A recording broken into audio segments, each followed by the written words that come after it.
This video is sponsored by Cipher Keyboard. Are you afraid that you may have a stalker, or maybe some crazy deep web hacker that has access to all of your conversations? Well, I got the perfect solution for you. Cipherboard is a secure keyboard that provides end-to-end encryption for text messages and even in any app you use that involves a keyboard. You can now have a much more secure conversation through the unlimited security offered by Cipherboard.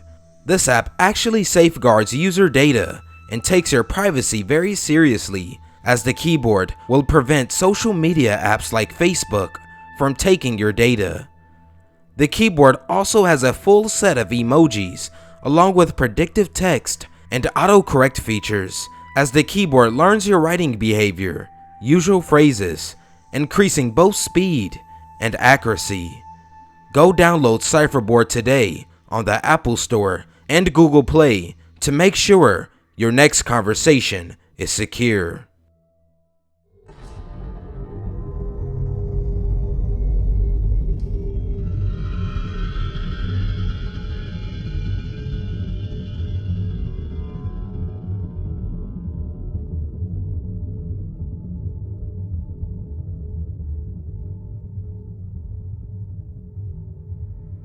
My closest friend suggested I write this as a cautionary tale and to help me further cope with what had happened.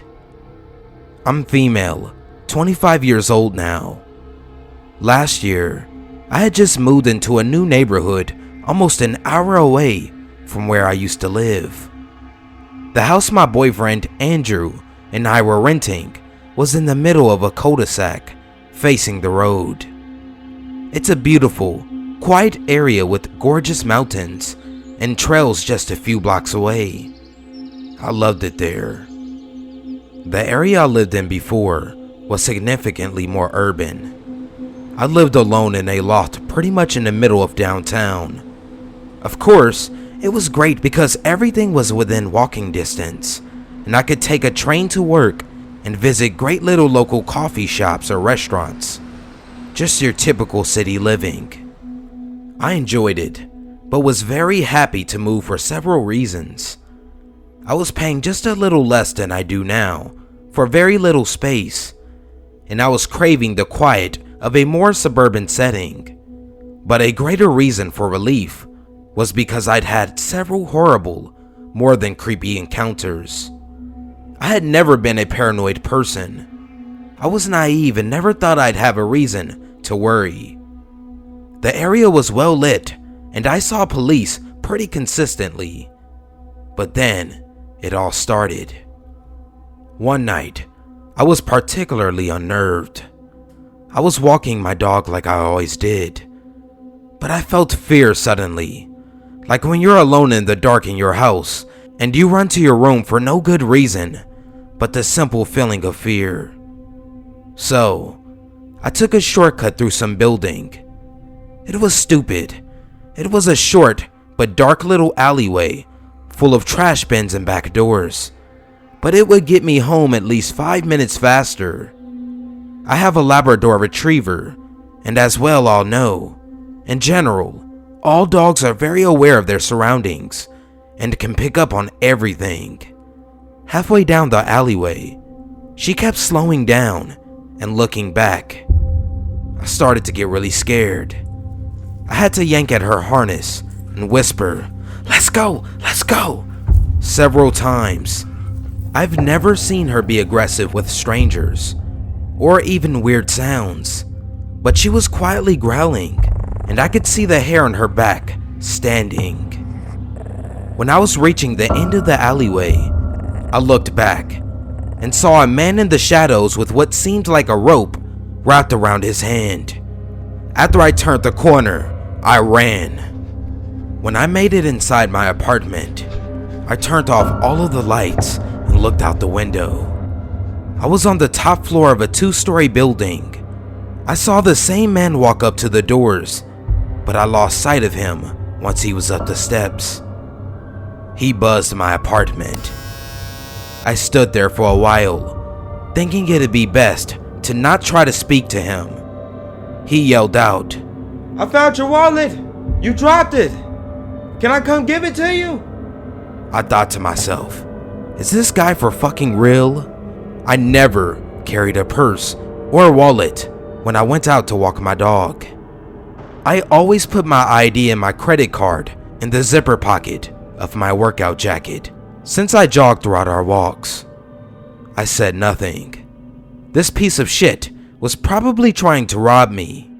I saw him leave, but was never able to get a look at his face. A few days later, I was on the train coming back from a late shift at work. I take the last train of the night. It was 11 p.m., and 2 stops before mine, a man came inside and sat right behind me, which was strange, seeing as there was literally at least 24 open seats in front of me, but he seemed distracted by his phone, so I thought nothing more of it. When I got home, however, I panicked. I was putting my hair back to wash my face before bed when I felt a huge, thick chunk of my long hair was missing from the middle. Someone had made a blunt cut straight across, about 5 inches up. That morning, I had simply brushed my hair and kept it down, so I hadn't had a chance to notice anything. I called Andrew and asked if he'd done it as a prank, even though I knew I was asking in vain. It had to have been the man on the train, and I wish I'd gotten a better look at him again. The feeling of being watched persisted for weeks. I'd hear footsteps behind me, get my door buzzed in the middle of the night, etc. So I stopped walking at night, and eventually altogether. Instead, I'd drive down to a park a few miles out, but things only got worse. One night, I found a package outside of my door. Inside was a letter labeled, "All for you." I opened it happily thinking it was a gift from Andrew. I was dead wrong. It was a used condom. I instantly called the police. They told me it was most likely a prank, and there was nothing they could do. I felt helpless. The nerves got out of hand. I was nervous all the time. Andrew worried too, so he never left me alone. He stopped sleeping at his place, even though he continued to pay his rent. So the second my lease ended, I bailed. He ended his lease, and we moved in together. So now, fast forward about a month and a half, give or take. We have a yard now, so I only take my dog on walks when I'm off work, during the morning or afternoon. I go to the trails in the mountains, usually with Andrew, but if not, I travel with my phone fully charged. I had bought pepper spray that I carried clipped to my backpack. I had started to feel safe again and chalked up everything that happened to just some crazy dipshit in the neighborhood. Again, I was dead wrong. It was Saturday afternoon. It had been raining all night, but the afternoon was just a little overcast. I love the smell of rain, so I hit the trails alone with my dog. We were about an hour in, and I heard someone approaching us across a bend. This was a hot spot for rock climbers, so I was used to coming across them, or runners, and other people walking their dog. My dog was a few yards past me, but she always stayed relatively close. She started running toward me, which she always did playfully, or when she wanted some water. I smiled and called to her, reaching out to pet her when she reached me. I kneeled down, but she ran past me. I turned around to make sure she wasn't bothering anyone. She's still young and has a bad habit of jumping on strangers and violently licking them. She was standing in front of a tall man, wearing the kind of clothes you wouldn't expect someone to wear while hiking.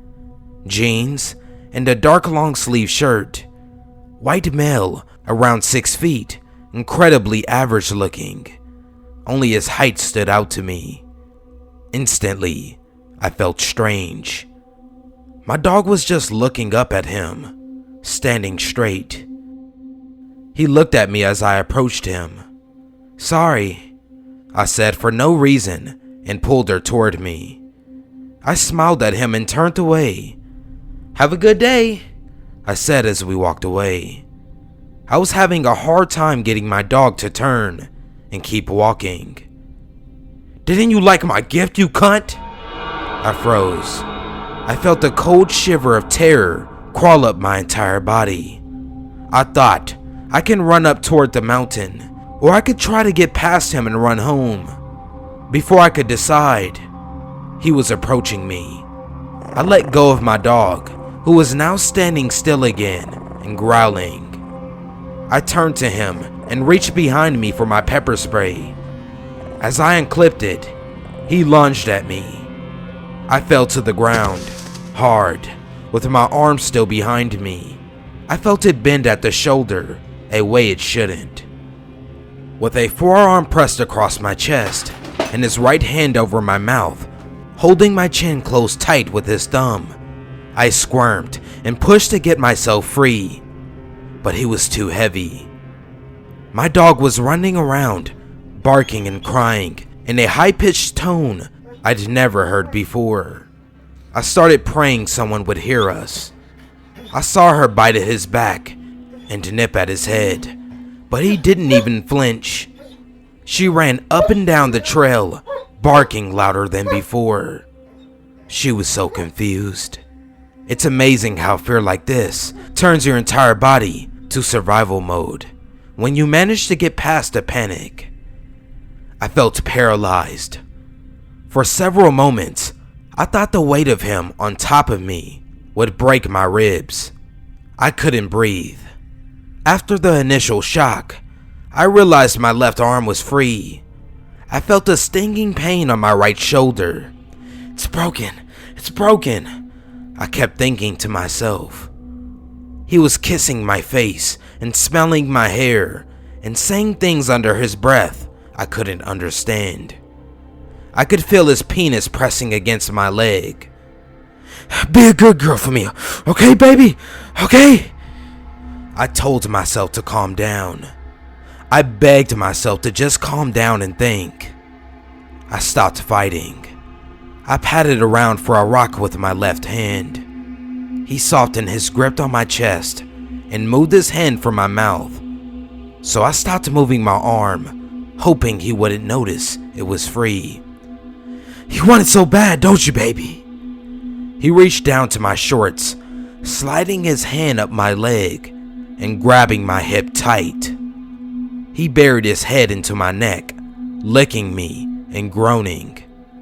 This was my shot. I grabbed a rock about the size of my palm, not very large, but it felt sharp, and I needed to act quickly. I hit the rock against the back of his head, simultaneously rolling as he slid to my side. I rolled on my injured shoulder and crawled on the dirt and rocks as fast as possible. He screamed and pressed his hands on the back of his head. I ran faster than I knew I could. I didn't look back. I could hear my dog still barking, and I heard another scream. As I ran, I could hear my dog catching up to me. I was afraid to slow down, to reach into my backpack for my phone. So I just ran and didn't stop. It took me what seemed like an eternity to run back to the start of the trail. My dog was with me. When I looked down, I saw blood on her nose, mouth, and neck. I feared she was injured. When I approached my parked car, I saw a man getting out of his. "Please call the police!" I screamed at him. "Please!" He looked terrified and reached into his pocket. When he looked down at my dog, he felt silent for a moment and looked at me. I grabbed her to check for her wounds. She was perfectly fine. When the police got there, they found him about 2 miles in, sitting in blood.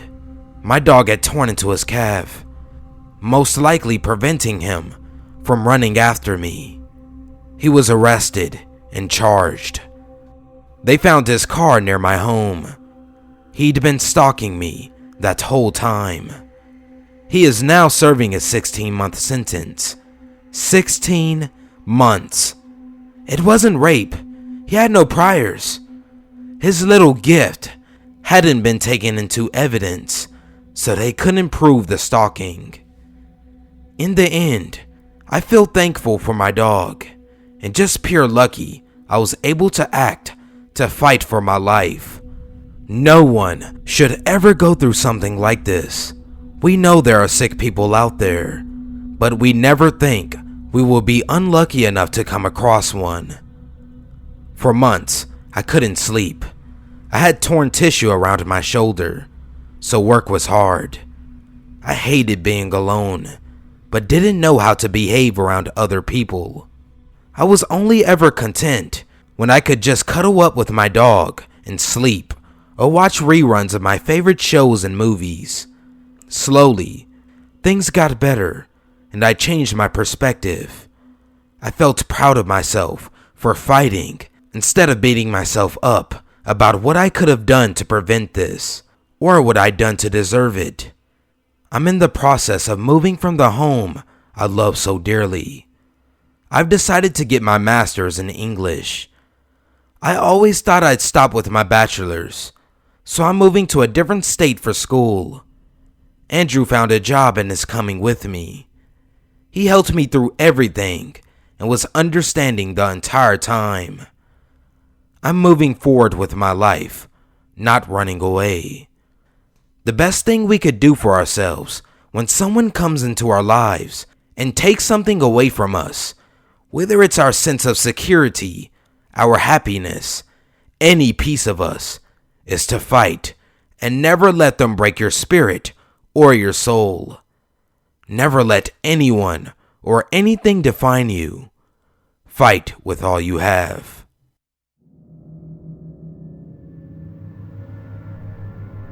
So this happened back when I was about 7 or 8 years old. But as a 22-year-old female, it's still fresh in my mind. My family lived in a small suburban town in North Texas. It was a weekend, and my mother had taken me and my younger brother to the local mall for school clothes. And I guess she was feeling particularly generous that day, because after clothes shopping, she promised to take us to the Disney store to pick out a toy. So we were in the Disney store, and I was looking at this Little Mermaid Barbie doll. It was one of those you could take into the bath, and its hair changed colors. I was about to pick it out to my mom when my brother started having a temper tantrum about something. Not sure what he was fussing about, but I remember her telling me to just wait a moment and turned her back to me while my brother started thrashing and trying to run off in the other direction. Since she was clearly preoccupied, I decided to just sit there and keep staring at the doll. That's when I noticed this man walk up beside me. He had noticed the doll I was staring at and started asking a few questions. What I liked so much about it, how many other dolls I had, if I thought his little girl would like it. I was kinda only half paying attention. I was way too absorbed in staring at the toy to even bother looking at the guy. I remember him asking how old I was, and the next thing I heard was my mother screaming my name as the guy picked me up and tried to fling me over his shoulder. I panicked and screamed, and as the guy was running, I guess I had managed to kick and flail enough for him to lose his grip on me. So there I was on the mall floor, crying and confused as my mom scooted me up, little brother in tow, and screaming for security. Apparently the guy had just kept running, and he managed to get outside before they could call a lockdown on the building. We never heard any news back from the police on finding the guy. I also never got my doll. It was creepy and traumatizing, and I really wish it had ended there, but it didn't. About 2 months later, we had a new family move in right across the street. I remember my mom commenting on how weird it was because the house had only been on the market for a week. It was a couple, slightly older than my parents, with 2 little girls, one of which, Ashley, happened to be the same age as me. We became fast friends, and I was so excited when she ended up being put in the same class as me. My dad and Darren, Ashley's dad, had also became fast friends, as most of the people in the neighborhood were elderly, and he was just glad to have someone to talk to. We had a bunch of barbecues together, but Mom always insisted that the family was weird and thought it was rude how Ashley's mom never joined us. Anyways, since Mr. Darren worked from home and Mom was always busy with my 3-year-old brother, it quickly became the norm that Darren would be the one to pick me up from school along with Ashley. He'd always joke that I was almost more his daughter than my parents, which was a comment I shrugged off, and every day he'd ask me if I wanted to stay the night.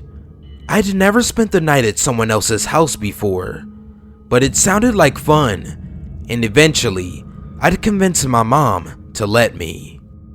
The first weird thing I noticed was at dinner time. Ashley's mom was always really quiet and kept to herself, but I thought it was super weird that she had cooked dinner, set the table, then promptly went to her bedroom.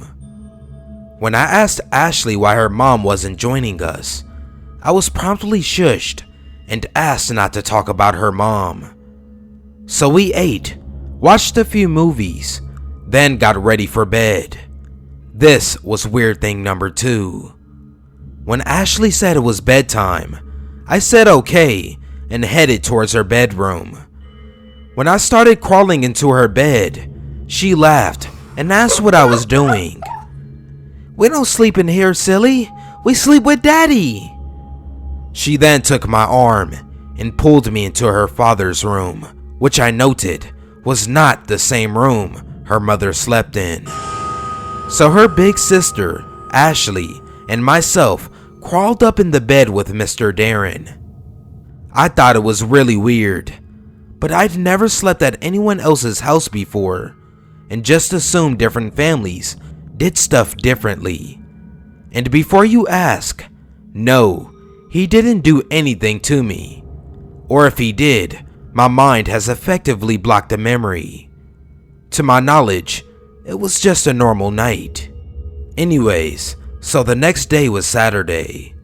I went home, and the weekend carried on like normal. Monday was when shit hit the fan, so to speak. It was lunchtime, and our class had piled into the lunchroom when I saw Mr. Darren sitting at our table and waving at us. Parents did visit during lunch on occasion, so that wasn't particularly weird. Him insisting on sitting next to me instead of his own daughter and having his arm around me the entire time was weird though. I started feeling uncomfortable, but didn't say anything. Mainly because Ashley had been glaring daggers of jealousy at me the entire time, and I was scared saying something would make it worse. Lunchtime ended, and it was time for recess.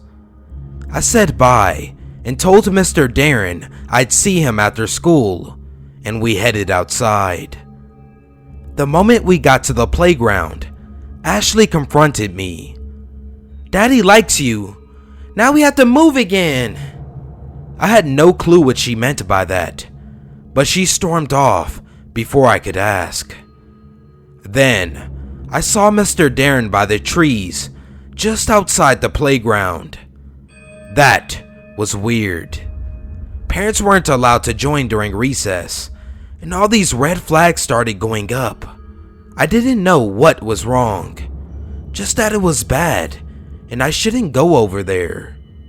He was calling me though, and had something in his hands. I really didn't want to be rude, so I walked over anyways. He said he had a present for me, and he gave me this pretty shiny pink wrapped box. I opened it up, and guess what was inside?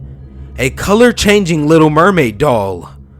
I was super excited, but something in the back of my mind was saying it was bad. There was something important about this doll. I just didn't know what. Then he leaned down and whispered to me, "I remember how much you wanted this one." Now, I was confused because I knew I'd never mentioned the doll to Mr. Darren before. I'd honestly forgotten about it. That's when things clicked. I dropped the doll, started to take a few steps back. I guess he noticed because he started trying to reassure me, I guess. He told me not to worry because he was going to buy me all the Barbies I wanted. That he was going to take me home tonight and I could be his little girl. And that he promised I'd be so much happier with him as daddy.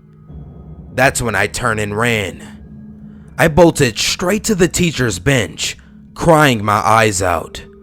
I was too scared to even talk, so they took me to the counselor's office. Even after the counselor calmed me down, I never told them the whole story. I told them he had scared me and told me he was going to take me away that night and that he was going to be my new daddy.